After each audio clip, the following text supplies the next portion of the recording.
عمر کا نام صرف کام نہیں، حضرت عمر کا نام انقلاب برپا کر دیتا ہے۔ حضرت عمر کا نام کفر کے ایوانوں میں جبر، ظلم، شرک کی وادیوں میں جب حضرت عمر کا نام بھی لیا جائے تو بے ایمان کانپنا شروع ہو جاتے۔ حضرت عمر فاروق رضی اللہ تعالی عنہ، حضرت عمر معمولی شخص نہیں، معمولی آدمی نہیں۔ کچھ لوگ صدیوں کے بعد پیدا ہوتے ہیں اور کچھ لوگ ایسے ہوتے ہیں جو ایک ہی بار پیدا ہوتے ہیں، ان جیسا دوسرا پیدا ہوتا ہی نہیں، دوسرا ان طرح کا پیدا ہوتا ہی۔ حضرت عمر رضی اللہ تعالی عنہ جیسی شخصیات پیدا ہی نہیں ہوتی دوبارہ۔ سارے صحابہ در رسالت مآب پہ خود آئے۔ یہ وہ عظیم شخص ہے جسے اللہ کے محبوب نے اللہ سے مانگ کے لیا، کہا اے اللہ یہ مجھے دے دے، اللہ سے مانگ کے لیا۔ اس لیے صوفیاء کہتے ہیں کچھ مرید ہوتے ہیں، کچھ مراد ہوتے ہیں، کچھ مرید ہوتے ہیں، کچھ مراد ہوتے ہیں۔ مرید وہ ہوتا ہے جو چل کے آتا ہے، آ کے مرید ہوتا ہے۔ مراد وہ ہوتا ہے جسے کہا جاتا ہے کہ یہ کبھی میرا بن جائے نا، یہ کبھی آ جائے نا، میرا بن جائے، اس کو مراد کہتے ہیں۔ حضرت عمر مصطفیٰ کریم کی مراد ہیں، حضور کی مراد ہے۔ اللہم اعز الاسلام بے اسلام عمر ابن خطاب، اے اللہ اسلام کو عزت دے دے، میرے عمر کو کلمہ پڑھنے کی توفیق عطا فرما دے۔ اور کیسے دعا مانگی؟ او یار حضرت عمر کی تو اس فضیلت کا کوئی جواب نہیں دے سکتا، میرے رسول پاک علیہ السلام سب کے لیے ہی دعا مانگتے ہیں نا، حضور کی دعا عام ہے، لیکن مصطفیٰ کریم نے کعبے کا غلاف تھام لیا اور غلاف کعبہ کو حضور نے سینے سے لپٹایا اور سینے سے چمٹا کے کہا اے اللہ میں نے تو کبھی سوال ہی زیادہ نہیں کیے، میں کرنے آیا ہوں، مجھے عمر دے دے، عمر دے دے۔ حضور نے مانگ کے لیا۔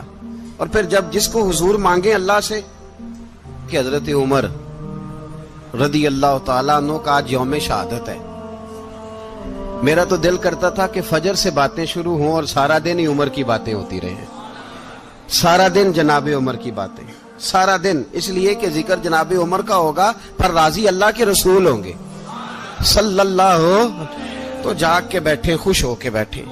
ہمارے ہاں منایا ہی نہیں جاتا، بابے اللہ کی تا ساون بھادروں اسو کتا تے منڈے جنوری فروری، تو اسلامی سال بھی گیا اور وہ تاریخیں بھی ساری گئیں۔ یکم محرم امت مسلمہ کے لیے بہت بڑا دن ہے، بہت بڑا دن، یہ شہادت ہے حضرت عمر فاروق کی رضی اللہ تعالی عنہ۔ یہاں چھوٹی چھوٹی باتوں پہ گورنمنٹ چھٹی کرتی پھرتی ہے، چھوٹی چھوٹی باتوں، الیکشن ہو گیا تو چھٹی، فلاں جگہ پہ تھوڑا سا کسی نے خبر دے دی کہ کوئی پریشانی ہے تو چھٹی، فلاں جگہ یہ ہو گیا تو چھٹی، یہاں تک کہ فلاں وزیر صاحب فلاں علاقے میں آئیں گے تو سارے علاقے کو چھٹی۔ اور اب تو اس سے بڑا حال ہونے لگا ہے، اگر جن لوگوں کی سندھ میں حکومت ہے ان کے لیڈر کا دن آیا تو اس دن چھٹی، اور جن کی پنجاب میں حکومت ہے ان کا دن آیا تو چھٹی۔ ہمارا مطالبہ ہے حکومت پاکستان سے، اگر سر اٹھا کے جینا چاہتے ہو تو یکم محرم کو چھٹی کیا کرو، اگر سر اٹھا کے جینا چاہتے ہو تو یکم محرم کو چھٹی کرو جناب عمر کے دن، اور ملت کے جوانوں کو بتاؤ کہ اگر عزت کی زندگی جینا چاہتے ہو تو اس طرح جیو جس طرح فاروق اعظم جی کے گئے ہیں، عزت اور وقار کی زندگی۔ جمہوریت حضرت عمر سے سیکھنی پڑے گی، حکومت کرنے کے طریقے حضرت عمر سے، رعایا کو سیکھنا پڑے گا کہ امیر کس طرح بنایا جاتا ہے اور امیر کس طرح کے ہوتے ہیں۔ یہاں لوگ ہمیں یورپ کی مثالیں دیتے ہیں، لوگ یہاں ہمیں آ کر کے امریکہ کی مثالیں، انہیں کیا پتا حکومت کیا ہوتی ہے، وہ کہتے ہیں جی وہ سائیکل پہ جاتا ہے ان کا حکمران۔ میں نے کہا وہ سائیکل پہ جاتا ہے؟ میرے عمر فاروق مدینے سے مکے گئے تھے تو پیدل ہی حج کرنے چلے گئے، پیدل ہی، اور جناب عمر فاروق رضی اللہ تعالیٰ عنہ عید کی نماز پڑھانے گئے، عید کی نماز عمر خطبہ عید دینے گئے۔ اور اس زمانے میں کون سا غریب ہے جو ننگے پاؤں جاتا ہو؟ کون سا غریب ہے جو مسجد ننگے پاؤں جاتا ہو؟ لوگوں نے تو 3 قسم کی چپلیں رکھی ہوئی ہیں، ایک مسجد جانے کی علیحدہ ہے، گھر پہننے کی علیحدہ ہے، شادی بیاہ پہ جانے کی چپل علیحدہ ہے۔ حضرت عمر فاروق رضی اللہ تعالیٰ عنہ نکلے عید کا خطبہ دینے کے لیے، تو بیوی سے کہنے لگے جوتا، اس نے کہا صاحب اتنی دفعہ ٹوٹا ہے اب گانٹھا نہیں جا سکتا، اتنی دفعہ ٹوٹا ہے کہ اب دوبارہ پیمند نہیں لگ سکتے۔ تو حضرت عمر کہنے لگے چل کوئی حرج نہیں، بغیر جوتے کے ننگے پیر ہی چلتے ہیں، کوئی حرج نہیں۔ تو کہنے لگے لوگ کیا کہیں گے؟ فرمایا چپ کر، لوگ جس دن عمر نے یہ دیکھ لیا نا لوگ اس کے بارے میں کیا کہتے ہیں، اس دن عمر نہیں رہے گا۔ تو کہا پھر آپ کا نظریہ کیا ہے؟ فرمایا میرا نظریہ یہ ہے کہ رب رسول میرے بارے میں کیا کہتے ہیں، لوگوں کا کیا ہے؟ لوگ کل کسی کے بارے میں کچھ کہتے ہیں اور پرسوں کچھ کہتے ہیں، میرا نظریہ یہ ہے کہ رب رسول میرے بارے میں ننگے پیر عمر جا رہے ہیں۔ کون جی؟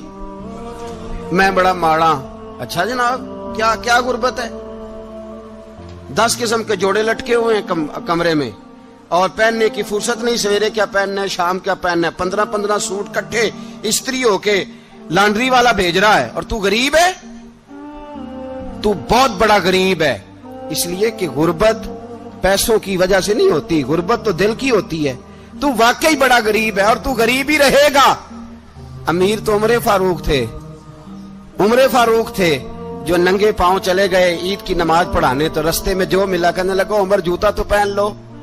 فرمایا تمہیں عمر کا جوتا نہ پہننے کا نقص تو نظر آیا ہے، کوئی حرج نہیں، اگر عمر کو کبھی بتانا ہوا تو وہ والا نقص بتانا جو عمر کی سیرت میں پیدا ہو، کردار میں پیدا ہو، وہ والا نقص بتانا، یہ چھوڑو جوتے آتے جاتے رہتے۔ ننگے پاؤں گئے، پاؤں دھوئے، نماز پڑھائی، لوٹ آئے۔ او بھائی یہاں تو ہمارا بناؤ سنگار اترنا، جتنی توجہ کپڑوں کی طرف ہے اتنی توجہ کبھی ہماری علم کی طرف ہوتی نا، جتنا ذوق شوق ہمارا بناؤ سنگار کی جانب ہے، اتنا بناؤ سنگار کبھی ہمارا اخلاقیات کی جانب ہوتا تو معاملات بڑی حد تک سنورے ہوئے ہوتے۔ حضرت سیدنا فاروق اعظم رضی اللہ تعالی اپنی زندگی کو ترتیب دیا، ایک دن بھی خلافت نہیں مانگی اللہ سے۔ حضرت عوف بن مالک اشجعی ایک صحابی ہیں، حضرت عوف بن مالک رضی اللہ تعالیٰ عنہ فرماتے ہیں کہ جناب ابو بکر صدیق کا زمانہ تھا تو میں نے خواب دیکھا، میں نے خواب میں جناب عمر کو دیکھا، اور میں نے دیکھا کہ کوئی کہنے والا کہہ رہا ہے کہ عمر وہ ہے کہ اللہ کے رستے میں کوئی اسے جتنا مرضی برا بھلا کہے یہ پرواہ نہیں کرتا۔ کس کے رستے میں؟ بولے سارے۔ اس کا مطلب ہے اللہ کے رستے میں لوگ برا بھلا بھی، قرآن مجید نے کہا وَلَا يَخَافُونَ لَوْمَةَ لَائِمٍ، کچھ لوگ ایسے ہیں جو برا بھلا کہنے والوں کی پرواہ نہیں کرتے۔ آپ یقین کرے اگر پرواہ شروع ہو جائے نا تو دین کا کام ختم ہو جائے، نہ کوئی تقریر کرے، نہ کوئی تدریس کرے، نہ کوئی پیری مریدی کرے، ختم ہو جائے اگر باتوں کی پرواہ ہو۔ لیکن وہ پرواہ، حضرت عوف بن مالک اشجعی کہتے ہیں میں نے خواب میں دیکھا کہ عمر وہ ہے جو کسی کی پرواہ، اور دوسری بات میں نے یہ دیکھی کہ عمر خلیفہ بنے گا، اور تیسری بات میں نے خواب میں یہ دیکھی کہ عمر شہید بھی کیا جائے گا، عمر شہید بھی ہوگا۔ یہ میں نے 3 باتیں خواب میں دیکھی۔ فرماتے ہیں میں نے آ کے خواب حضرت ابو بکر صدیق کو سنائی، وہ خلیفہ تھے، وہ کہنے لگے ٹھہر جا میں عمر کو بلاتا ہوں، اس کے سامنے دوبارہ سنانا، اس کے سامنے۔ فرماتے ہیں میں نے بلایا حضرت عمر فاروق کو، آ کے بیٹھے، خواب شروع ہوا۔ کا ایک بات تو میں نے یہ دیکھی کہ آپ ملامت کرنے والے کی پرواہ نہیں کرتے، دوسرا آپ خلیفہ بنے گے۔ جناب عمر کہنے لگے چپ کر، ابو بکر کے سامنے ہی کہہ رہا ہے، چپ کر، خلیفہ کے سامنے ہی کہہ رہا ہے۔ تو حضرت ابو بکر صدیق کہنے لگے عمر اسے کہنے دو، مجھے لگتا ہے رب کی رضا یہی ہے کہ میرے بعد اگر مصطفیٰ کا منبر ملے تو عمر کو ملے، اسے کہنے دو۔ یار یہاں تو لوگ ڈینگے مارتے ہیں، یہاں تو لوگ دعوے کرتے ہیں میرے سامنے فلانے کو بھی بٹھاؤ، فلانے کو بھی بٹھاؤ، اس کو کیا پتا، اس کو کیا پتا، یہ تو بڑکے مارنے کا دور ہے۔ حضرت عمر رضی اللہ تعالیٰ عنہ کو تیسری بات کہی، حضرت عوف بن مالک نے کہا آپ شہید کیے جائیں گے، میں نے خواب دیکھی ہے۔ نیک لوگوں کے خواب بڑی حد تک سچے ہوتے ہیں، کہا میں نے خواب دیکھی ہے۔ تو حضرت عمر کہنے لگے شہید تو دلیر لوگ ہوتے ہیں، شہید تو دلیر، جسے سارا زمانہ دلیر کہہ رہا ہے وہ اپنے بارے میں کیا کہہ رہا ہے؟ کہتے ہیں شہید تو میں تو کاہل آدمی ہوں، سست آدمی ہوں، میں تو اتنا کام ہی نہیں کرتا، تو یہ خواب تو نے جو دیکھا ہے نا پھر سے دیکھنا۔ تو ابو بکر صدیق فرمانے لگے عاجزی نہ کر، انکساری نہ کر، تو جو کہہ رہا ہے ٹھیک کہہ رہا ہے، لیکن مجھے سن کے شکر بھی ہوا ہے اور افسوس بھی ہوا ہے۔ افسوس اس بات کا کہ تیرے جیسا بطل عظیم چلا جائے گا، اور شکر اس بات کا کہ رب تجھے زندگی بھی اعزاز والی دے گا، اور شہادت کی موت دے کے اللہ تجھے موت بھی عزت والی عطا فرمائے گا۔ اللہ موت بھی تجھے عزت والی دے گا، تجھے کاہلوں جیسی موت اللہ۔ حضرت فاروق اعظم رضی اللہ، او بھائی یہاں تو اس زمانے کا سب سے بڑا مسئلہ پروٹوکول ہے۔ لوگوں کو پتا ہوتا ہے کامل پیر ہے، کامل مرشد ہے، لوگ نہیں جاتے۔ میں کسی کا مرید ہو جاؤں، میرا پروٹوکول کدھر گیا؟ پتا ہوتا ہے یہ کامل استاد ہے، میں اس کے پاس بیٹھوں گا تو میری تربیت کرے گا، لیکن لوگ شاگرد نہیں بنتے۔ میں کدھر گئی؟ یہ جو پروٹوکول کی مصیبت ہے نا، اس نے بڑے بڑے لوگ زیرو کر دیے، بڑے بڑے لوگ۔ اور یہ مت سمجھے کہ آپ کا وزیر اعظم پروٹوکول لیتا ہے یا آپ کا صدر پروٹوکول، وزراء، ایسی کوئی بات نہیں۔ ہم چھوٹے طبقے سے لے کر بڑے سارے پروٹوکول کے قائل ہیں۔ ہمارا تو داماد بھی کہتا ہے کہ مجھے پوچھا نہیں میں تمہارے گھر کیوں آؤں۔ ہمارا تو بھائی ہر شخص اعلان کرتا ہے پروٹوکول کا، فلانے نے عزت نہیں دی تو واپس آ جاؤ، فلانے نے سلوٹ نہیں کیا تو واپس آ جاؤ۔ لوگ جہاں سلوٹ کرنا چاہیے وہاں بھی سلوٹ کرانے کے قائل ہیں۔ پر حضرت عمر رضی اللہ تعالی، حضرت عمر کی سادگی اور پھر جناب عمر کی عاجزی، جب انسان اپنے اوپر سوار کر لیتا ہے نا، سوار کر لیتا ہے، میں بدکار پرانا خادم، کسے در ملی نٹ ہوئی، تے واصف یار نے نظر جو کیتی تے واصف ہی۔ میں اکثر سوچتا ہوں حضور نے جہاں بھی کہا نا، فرمایا میرے بعد نبی ہوتے تو خطاب کے بیٹے عمر ہوتے۔ حضور نے فرمایا عمر جس رستے سے جاتا ہے شیطان وہ رستہ بدل جاتا ہے۔ نبی پاک صلی اللہ علیہ وسلم نے فرمایا میرا عمر وہ ہے کہ اس کی زبان پر حق جاری ہے۔ حضور علیہ الصلوۃ والسلام نے فرمایا 950 سال حضرت جبریل میرے عمر کی شان بیان کریں تو ان کی عظمت ختم نہیں ہوتی۔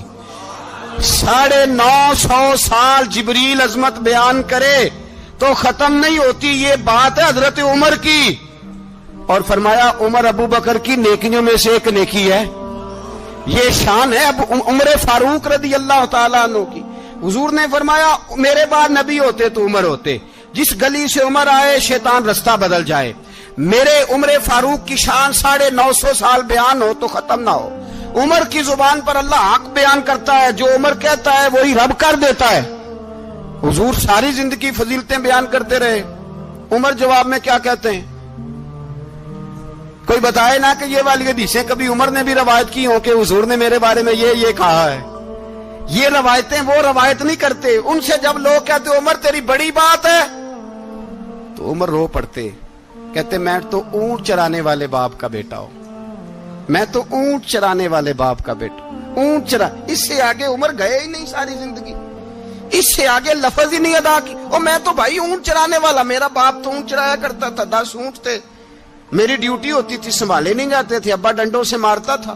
ساری زندگی عمر حج کرنے گئے، ایک خشک تنا کھجور کا عمر فاروق رضی اللہ تعالیٰ عنہ نے اس کو اپنے کلاوے میں لیا، رونے لگے۔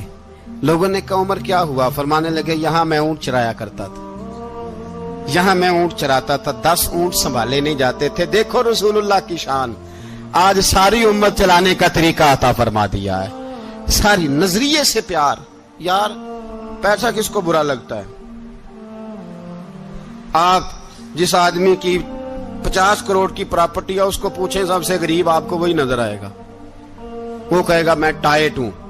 حالات بڑے، میں کئی باری پوچھے انہوں نے، میں کہتا ترجمہ بھی 10 چھڑو کی، ہمیں تو سمجھ نہیں آتی، اور ٹائٹ حالات کون سے ہوتے ہیں جی؟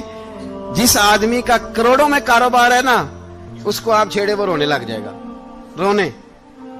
تو کئی میں نے ایسے دیکھے ہیں کرائے کا مکان ہے، ان سے پوچھے صاحب کیا حال ہے، تو کہتے ہیں جتنی اللہ نے شان والی زندگی ہمیں عطا کی ہے کسی کو نہیں دی ہوئی۔ اس کا مطلب ہے خوشی بھی یہی ہے اور غم بھی یہی ہے، اندر سے خوشی ہے، اندر سے ہی۔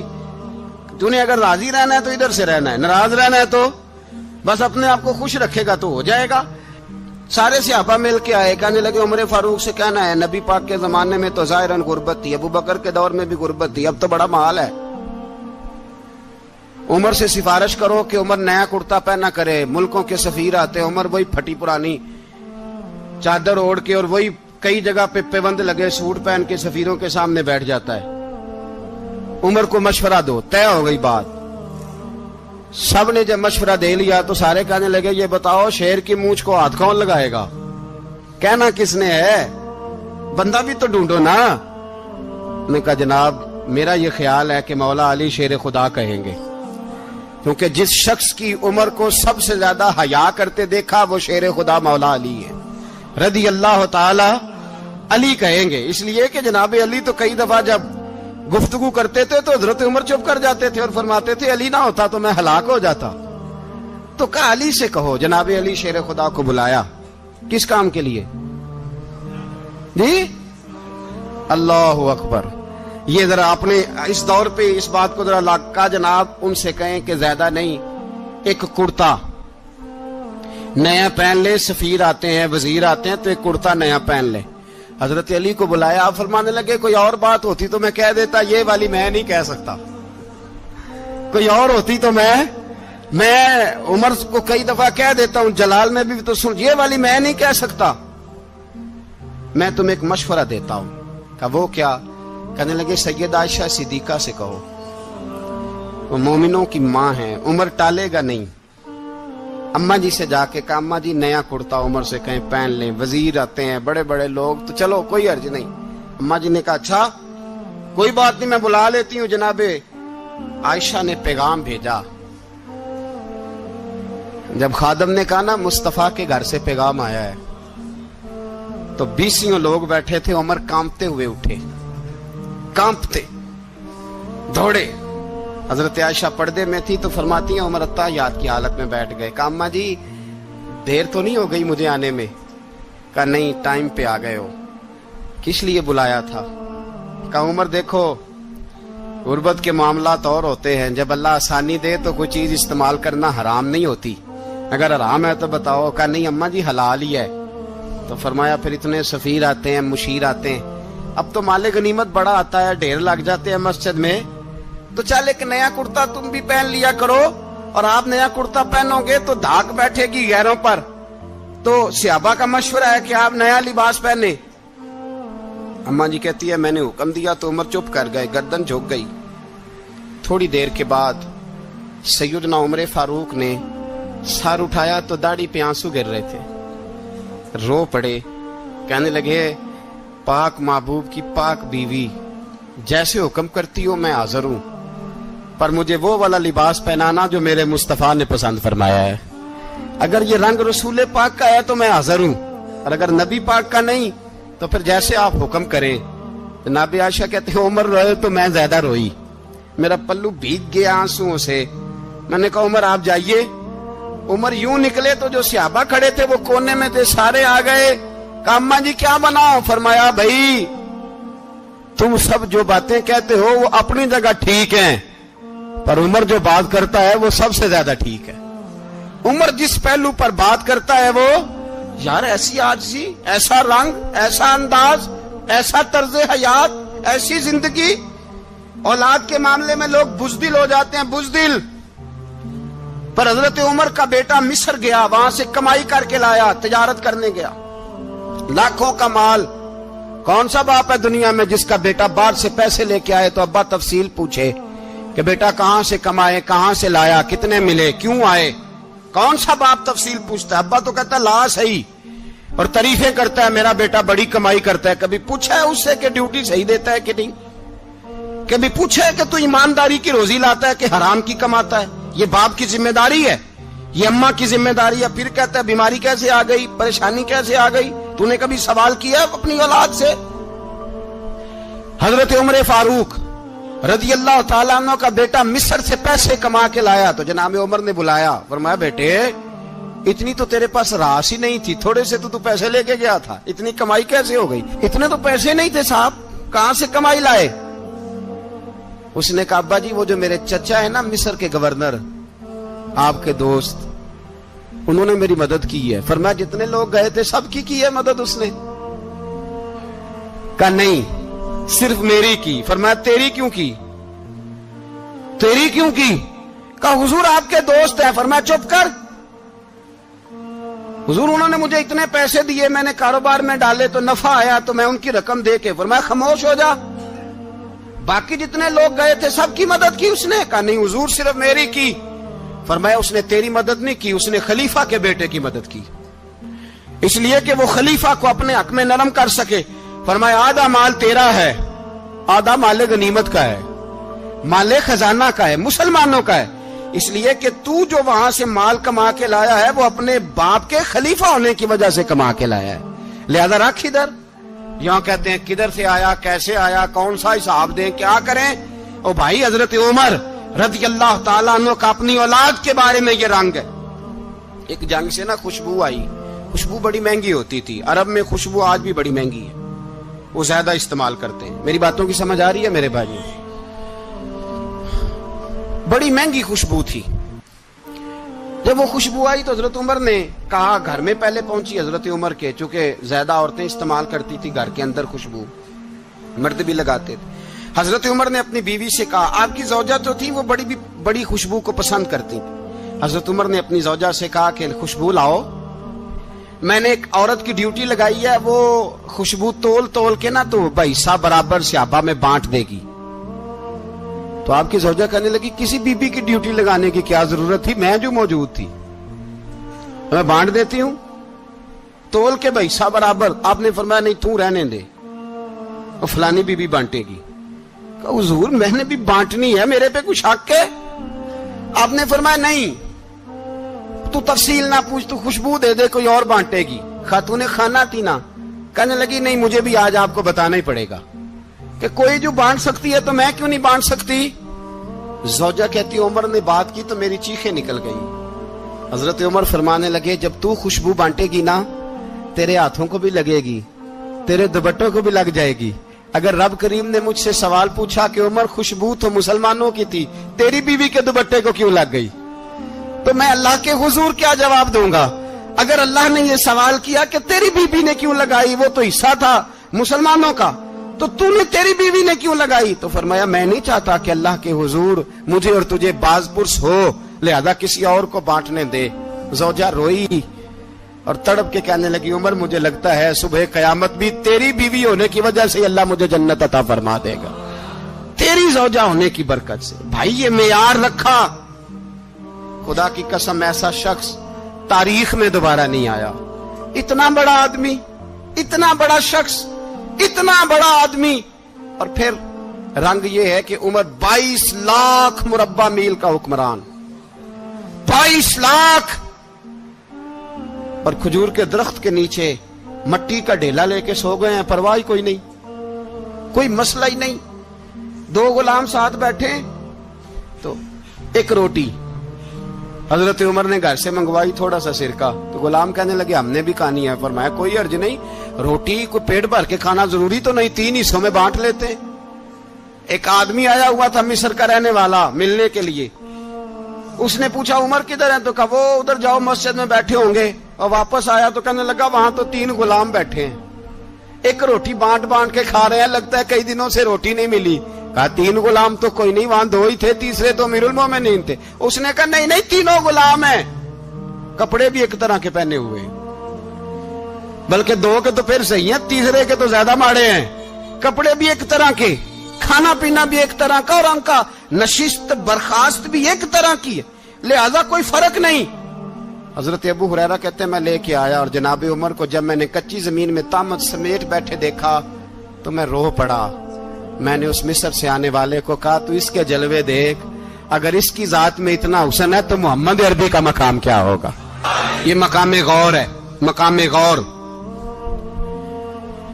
اور اہل بیت نبو, یہ بات میں پہلے بھی کرتا ہوں, آج پھر کرنا ضروری سمجھتا ہوں. اہل بیت کا پیار سن لو کان کھول کے, اہل بیت کا پیار اگر ہمیں کسی نے سکھایا ہے تو سیدنا عمر فاروق نے سکھایا ہے. اہل بیت نبوت کی محبت اگر کسی نے سکھائی ہے تو کس نے سکھائی ہے؟ بول کے بتائیے. حضرت عمر نے، اہل بیت کا پیار ہمیں حضرت عمر نے بول کر کے سکھایا ہے. بھائی یاد رکھیں، کسی کی طاقت نہیں تھی دم مارنے کی حضرت عمر کے سامنے، طاقت ہی نہیں تھی. کیسر و کسرا کانپ جاتے تھے، جرأت ہی نہیں کرتے تھے حضرت. اور ہمارے تو تعلقات بڑے ہیں نا غیروں سے. حضرت ابو موسیٰ اشعری رضی اللہ تعالیٰ عنہ فرماتے ہیں میرا منشی عیسائی تھا. وہ کاتب کہتے تھے وہ لوگ، میرا حساب کتاب عیسائی تھا. تو فرماتے ہیں ایک دن میں نے وہ سارا حساب کتاب لین دین کے حضرت عمر کو دکھائے تو فرمانے لگے جس نے لکھے ہیں اس کو بلاؤ. کہنے لگے ضرور مسجد نہیں آ سکتا. کیوں نہیں آ سکتا؟ کہنے لگے وہ عیسائی ہے. کہتے ہیں حضرت عمر جلال میں آ گئے. آپ فرمانے لگے جنہیں رب دور کرتا ہے تم کیوں قریب کرتے ہو؟ جنہیں اللہ دور کرتا ہے. فرمایا تم غیروں کو اگر عہدے دو گے تو اپنوں کا کیا بنے گا؟ اگر تم غیروں کو عہدے دو گے تو اپنوں کا. یہ سوچ ہے جو آج برما کے مسلمانوں کے لیے بھی ضروری ہے. کہا اگر تم غیروں کو عہدے دو گے تو اپنوں کا. ہم نے غیروں کو عہدے دیے تو دیکھا نا اپنے کس طرح کاٹے جا رہے ہیں. غیروں کو جو عہدے دے دیے یارانے سارے غیروں سے. روز دعویٰ ہوتا ہے چین ہمارا سجن ہے، چین ہمارا دوست ہے. او بھائی دوست ہے تو اس سے کہو نا کہ برما تو تمہاری ایک چھوٹی سی ریاست ہے، چین کے بغیر تو وہ سانس بھی نہیں لے سکتا. اس کو کہو نا اس حکومت پہ دباؤ ڈالے. لیکن ہم لوگوں نے غیروں کو عہدے دیے تو اپنے پس گئے. حضرت عمر کہتے تھے ذمی کا ہم ادب کریں گے.